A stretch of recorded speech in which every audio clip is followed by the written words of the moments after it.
সচলৰ প্ৰতিবাদস্থলীত সৃষ্টি হ'ল উত্তপ্ত পৰিস্থিতি। আৰক্ষী প্ৰতিবাদকাৰীৰ মাজত হতাহতি, ধৰ্ণাস্থলীৰ চৌহদৰ পৰা ৰাজপথৰ দিশে ওলাই যোৱাৰ চেষ্টা চলোৱা প্ৰতিবাদকাৰীৰ সৈতে আৰক্ষীৰ হতাহতিত কেইবাজনো লোক আঘাতপ্ৰাপ্ত হয়। উল্লেখযোগ্য যে সদৌ অসম চৰকাৰী চিকিৎসালয়ৰ অস্থায়ী স্বাস্থ্য কৰ্মচাৰী সন্থাই প্ৰতিবাদ সাব্যস্ত কৰি আছিল। তেওঁলোকৰ বিভিন্ন সমস্যা সমাধানৰ বাবে যোৱা ৩ ছেপ্টেম্বৰৰ পৰা ধৰ্ণা দি আহিছিল সংগঠনটোৱে। অনিৰ্দিষ্টকালীন ধৰ্ণা কাৰ্যসূচীৰ মাজতে বিভাগৰ সঁহাৰি নাপাই ৰাজপথলৈ ওলাই আহিছিল প্ৰতিবাদকাৰীসকল।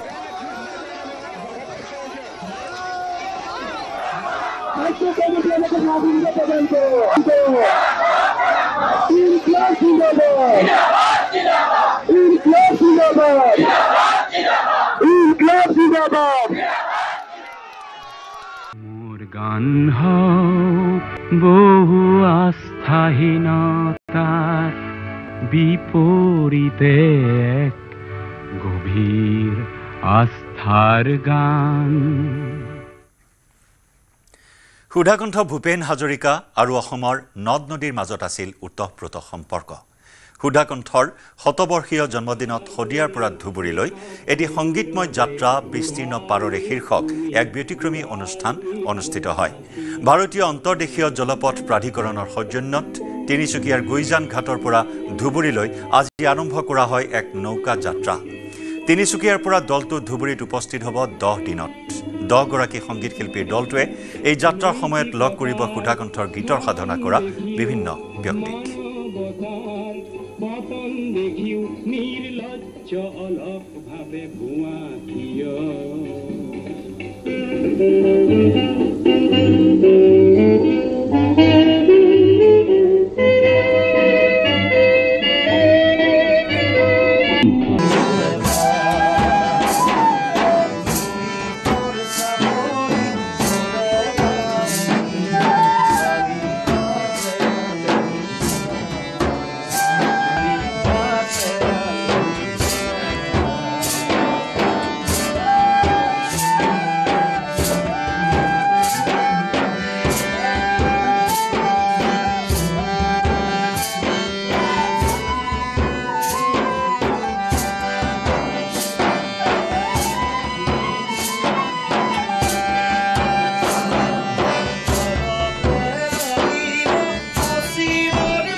এই নাও পৃথিবী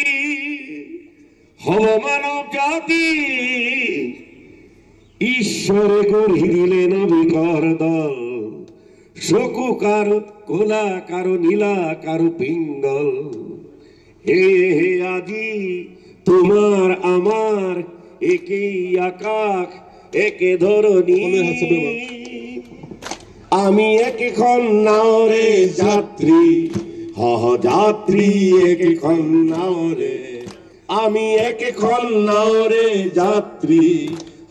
যাত্রী একখন নাওরে। যদি সংঘাত হয় তেনে ধ্বংস হব করব আমার প্রগতি। প্রভু শুয়া তলল সৰগৰ পৰা হে মহাপ্ৰভু এই শূন্য সাগৰ এই নাও পৃথিৱী হব মানব জাতি এই নাম পৃথিবী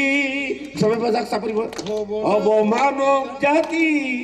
ঈশ্বরে গড়ি দিলে নাবিকর দল সকু কারো কোলা কারো কিলা কারো পিঙ্গল হে আদি তোমার আমার একই আকাশ একে ধরনী আমি একে খন্নারে যাত্রী যাত্রী একে খন্নারে আমি একে খন্নারে যাত্রী যাত্রী একে খন্নারে যদি সংঘাত হয় কেনে ধ্বংস হব গর্ব আমার প্রগতি আমি একে খন্নারে যাত্রী ওর সেম বলছে ব্রাদাম ডক্টৰ ভূপেন হাজৰিকা অন্তৰকৰণে শ্ৰদ্ধাঞ্জলি নিবেদন কৰিছোঁ লগতে কেন্দ্ৰীয় মন্ত্ৰী সৰ্বানন্দ সোণোৱাল ডাঙৰীয়াক অশেষ ধন্যবাদ জ্ঞাপন কৰিছোঁ যে তেওঁ এক সুন্দৰ কাৰ্যসূচী আজি আমাক দিলে আমাৰ শদিয়াৰ পৰা ধুবুৰীলৈকে এই নাৱৰ যাত্ৰাৰ জৰিয়তে তেওঁ আজি অসমবাসীলৈ আগবঢ়াই দিছে আজি আমাৰ এই গুইজান ঘাটতে আমাৰ শিল্পীসকলে ডক্টৰ ভূপেন হাজৰিকাদেৱক শ্ৰদ্ধাঞ্জলি নিবেদন কৰাৰ লগতে তেখেতৰ যিখিনি গীত পৰিৱেশন কৰি পেলাই আজি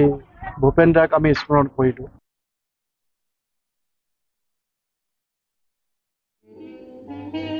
মোৰ গান হওক বহু আস্থাহীনতাৰ বিপৰীতে এক গভীৰ আস্থাৰ গান 1962 চন চীনা যুদ্ধৰ সময় প্ৰথমতে 1949 চনত নতুনকৈ গঠন হোৱা চীন দেশৰ সমৰ্থনত ভূপেন হাজৰিকাই লিখিছিল যুগান্তকাৰী প্ৰতিধ্বনি শুনো গীতটি আমোদজনক কথাটো হ'ল এই গীতৰ কথাত যথেষ্ট সাল সলনি কৰিব লগা হৈছিল ভূপেন দাই গীতত আছিল চীন ভাৰতৰ সুসম্পৰ্কৰ বিৱৰণ কিন্তু 62 চনত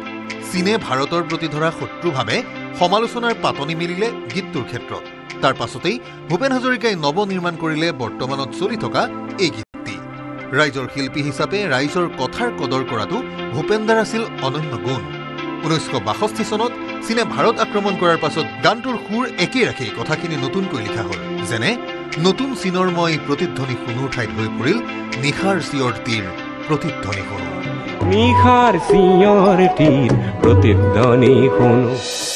জন্ম শতবৰ্ষত সুধাকণ্ঠক সোঁৱৰণ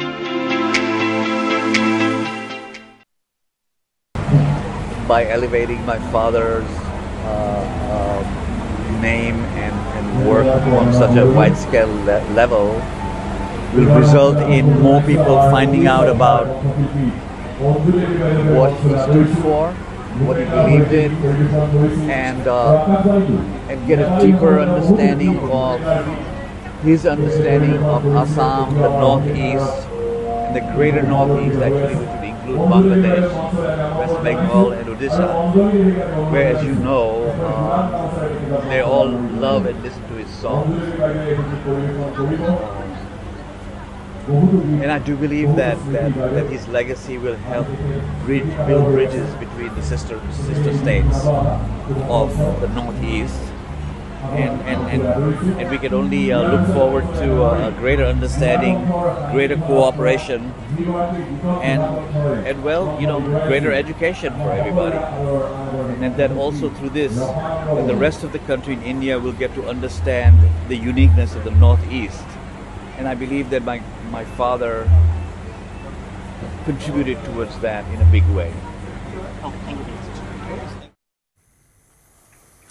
মোৰ সুৰবিন্যাসত মূৰ্ত হওক অতীত বৰ্তমান চিৰ উজ্জ্বল ভৱিষ্যতেও যেন তাতেই কৰে নিতে স্নান আজি সুধাকণ্ঠ ভূপেন হাজৰিকাৰ শতবৰ্ষীয় জন্মদিন নতুন যুগৰ চিন্তা চেতনাৰে অসমৰ জাতীয় জীৱনলৈ পৰিৱৰ্তনৰ ধুমুহা হৈ অহা ভূপেন দাক আজি শ্ৰদ্ধাৰে সুঁৱৰিছে প্ৰতিজন অসমীয়াই বজ্ৰকণ্ঠৰ ধুমুহাৰ শক্তি বিচৰাজনে বহ্নিমান লুইতত ইপাৰ সিপাৰ দুয়োপাৰে সংস্কৃতিৰ এনাজৰীডাল শক্তিশালী কৰি তুলিছিল নিচলা আইৰ বুকুত সুৰৰ কঠীয়া সিঁচি ভূপেন দাই গাইছিল মানুহৰ গান কেঁচা মাটিৰ গান 1926 চনৰ আজিৰ দিনটোতে এইজন মহান অসমীয়াই জন্ম লৈছিল অসম ভূমিত জ্যোতি বিষ্ণুৰ পাছতে সুধাকণ্ঠই অসমীয়াক দি গৈছে সংস্কৃতিৰ মেটমৰা সম্ভাৰ লুইটৰ পৰা মিছিছিপিলৈ সমন্বয়ৰ সেতু বন্ধন কৰা ভূপেন্দ্ৰৰ জন্ম শতবৰ্ষ উপলক্ষে ৰাজ্যৰ বিভিন্ন প্ৰান্তত আয়োজন কৰা হয় বিভিন্ন বৰ্ণিল অনুষ্ঠানৰ আস্থাৰ গান মোৰ গান হওক বহু আস্থাহীনতাৰ বিপৰীতে গুৱাহাটীৰ জালুকবাৰীস্থিত সুধাকণ্ঠৰ সমাধি ক্ষেত্ৰত পুৱাই শ্ৰদ্ধাঞ্জলি জ্ঞাপন কৰিলে অগণন লোকে অসম চৰকাৰৰ সাংস্কৃতিক সঞ্চালকালয়ৰ উদ্যোগত আয়োজন কৰা হৈছে বিভিন্ন কাৰ্যসূচী ৰাজ্যৰ বিভিন্ন প্ৰান্তৰ পৰা সমাধি ক্ষেত্ৰলৈ আগমন ঘটে বহু গুণমুগ্ধৰ ৰাজ্যপাল লক্ষ্মণ প্ৰসাদ আচাৰ্য মুখ্যমন্ত্ৰী হিমন্ত বিশ্ব শৰ্মা অসম চৰকাৰৰ সাংস্কৃতিক মন্ত্ৰী বিমল বৰাকে ধৰি কেইবাজনো নেতা সমাধি ক্ষেত্ৰলৈ গৈ সুধাকণ্ঠক শ্ৰদ্ধাঞ্জলি জনায় সমাধি ক্ষেত্ৰৰ অনুষ্ঠানত নিৰ্দিষ্ট বক্তা হিচাপে ভাষণ আগবঢ়ায় প্ৰবীণ সাংবাদিক তথা সাংস্কৃতিক কৰ্মী বিদ্যুৎ কুমাৰ ভূঞাই সমাধি ক্ষেত্ৰত ভূপেন্দ্ৰৰ কৰ্মৰাজি জীৱন বৃত্তান্ত সামৰি আয়োজন কৰা হয় এখন প্ৰদৰ্শনী বিপৰীতে গভীৰ আস্থাৰ গান মোৰ গান হওক বহু আস্থাহীনতাৰ বিপৰীতে গভীৰ আস্থাৰ গান